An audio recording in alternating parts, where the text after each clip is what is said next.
Hey Leute und herzlich willkommen zurück zur Netzwerktechnik. Heute geht es um den Syn-Flooding-Angriff und die Lösung dafür. Was bedeutet Syn-Flooding-Angriff? Ich habe euch hier mal kurz den Verbindungsaufbau von TCP nochmal genauer hingeschrieben. Sequenznummern habe ich jetzt außen vor gelassen. Wir nehmen einfach an, dass das Ganze in Reihe und Glied stattfindet. Und ja, was hier passiert ist, es wird vom Client, also links ist der Client oder der Sender, rechts ist der Empfänger oder der Server. Und vom Client wird jetzt eine Verbindung initiiert, das heißt eine Syn-Dateneinheit wird verschickt mit initialer Sequenznummer. Hier zurück kommt auch ein Syn, aber auch ein ACK, das heißt es wird bestätigt, dass dieses Syn angekommen ist. Der Server möchte also nicht eine Verbindung mit dem Client aufbauen, sondern er bestätigt, dass der Client eine Verbindung mit dem Server aufbauen möchte. Und zurück kommt nochmal ein ACK von unserem Client und die Verbindung besteht. So, was jetzt der Syn-Flooding-Angriff macht, ist folgendes. Er fälscht einfach die IP-Adresse, wo diese Syn-Dateneinheit herkommt. Das heißt, diese Dateneinheit hier, die natürlich an diese IP-Adresse, die hier oben angegeben wird, zurückgeht, die geht einfach ins Nirvana irgendwo hin. Wir haben ja hier mit IPv4 2 hoch 32 verschiedene IP-Adressen, die wir hier angeben können. Das heißt, wir können hier einfach irgendwelche IPs mit angeben und losschicken und die Antwort vom Server geht flöten und logischerweise kommt dann auch kein ACK mehr zurück.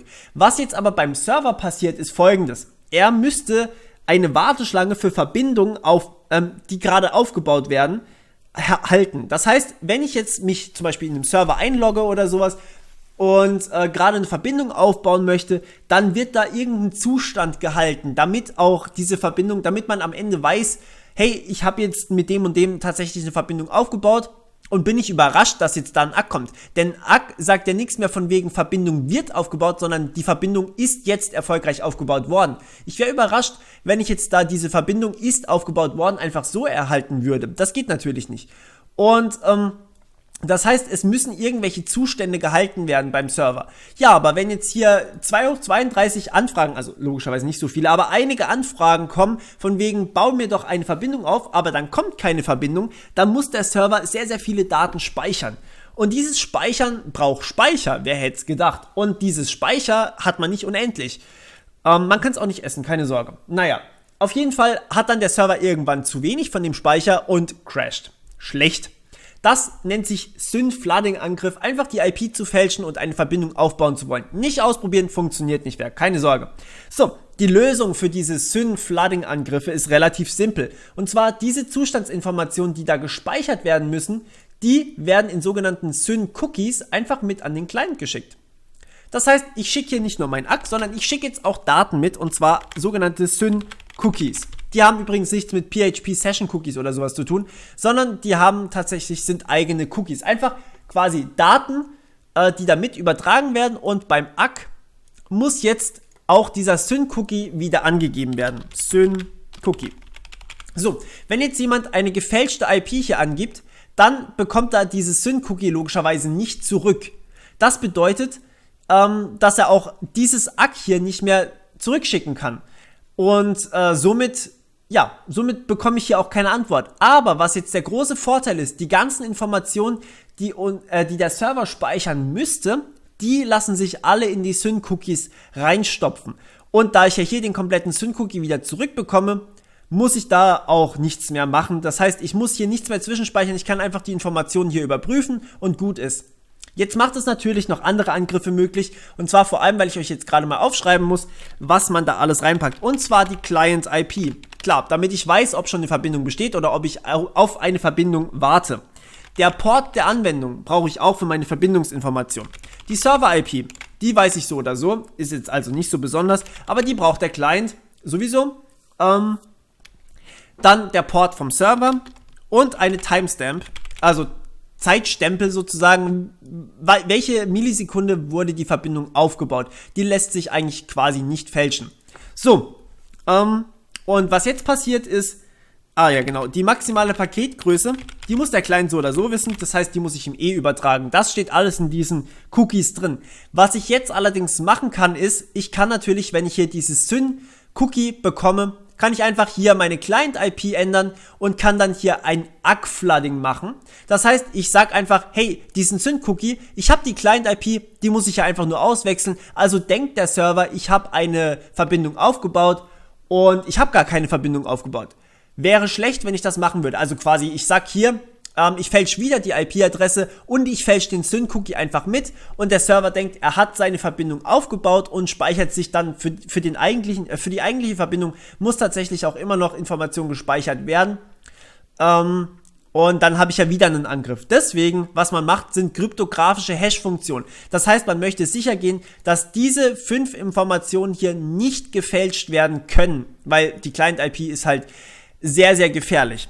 Und deswegen sagt man, ich hashe, also ich baue eine kryptografische Hash-Funktion über genau diesen Kram und übertrage auch noch zusätzlich so die Timestamp, also das heißt ohne kryptografische Hash-Funktion. Das heißt, ich hashe erstmal diesen Kram und dann übertrage ich noch im Klartext diesen Kram. Das bedeutet, ich kann die Client-IP nicht ändern, ich kann den Port nicht ändern, ich kann die Server-IP nicht ändern, den Port nicht ändern, die Timestamp kann ich auch nicht ändern. Warum kann ich den Timestamp nicht ändern? Ich kann auch hier einfach einen anderen Wert reinschreiben. Ist korrekt, ja. Aber der Hash-Wert beinhaltet auch noch ein gewisses Geheimnis vom Server. Das heißt, ich schreibe hier noch einen Key rein, irgendeinen Schlüssel. Das ist jetzt nichts mit Verschlüsselung oder sowas. Wenn ihr euch für Hash-Funktionen interessiert, dann, oder manchmal nennt man es auch Salt, kann man auch sagen, dann guckt euch bitte meine Kryptographie-Playlist an.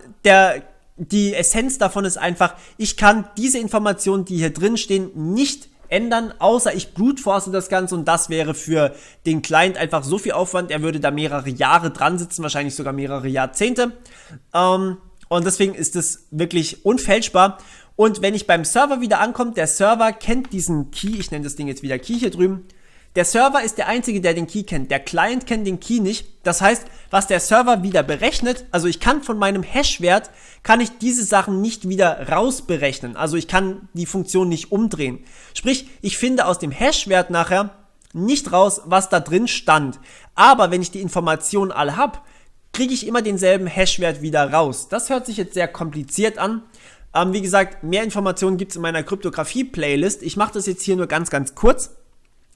Wenn ich also alle Informationen habe, dann kann ich den Hash-Wert wieder rausrechnen und kriege denselben Wert wieder raus. Das bedeutet, der Server kann den Hash-Wert jederzeit wieder berechnen. Der Client hat keine Ahnung, was der Key ist, aber der Server bekommt ja hier den Sync-Cookie, also den Hash-Wert wieder zurück und kann sich jetzt einfach aus der IP, die steht ja in dem Paket drin, dem Port steht auch im Paket drin, Server-IP hat er sowieso, Port hat er auch sowieso, Timestamp steht hier unten und Key hat der Server auch sowieso, kann er sich jetzt wiederum den Hashwert berechnen und wenn der Hashwert stimmt, dann wird die Verbindung aufgebaut und ansonsten nimmt man an, dass die Verbindung gefälscht wurde und sie kann einfach weggeschmissen werden. Und damit kann ich natürlich jetzt keinen Sync-Flooding-Angriff mehr machen. Gut, ihr seht also meine Playlists, die kooperieren auch so ein bisschen zusammen. Ihr werdet noch mehrere Sicherheitsfeatures und kryptografische Sachen und so weiter wahrscheinlich kennenlernen. Mal gucken, ob ich dafür eine eigene Playlist machen werde, weil man da schon teilweise viel Vorwissen braucht. Aber ich denke, Hashwerte sind, können jedem ein Begriff sein. Ansonsten habt ihr sie gerade kennengelernt. Und falls ihr euch mehr dafür interessiert, da gibt es auch eine komplette Playlist dafür, die werde ich euch, wenn ich dran denke, verlinken. Ansonsten schreibt mir einen Kommentar bitte, dann habe ich es vergessen.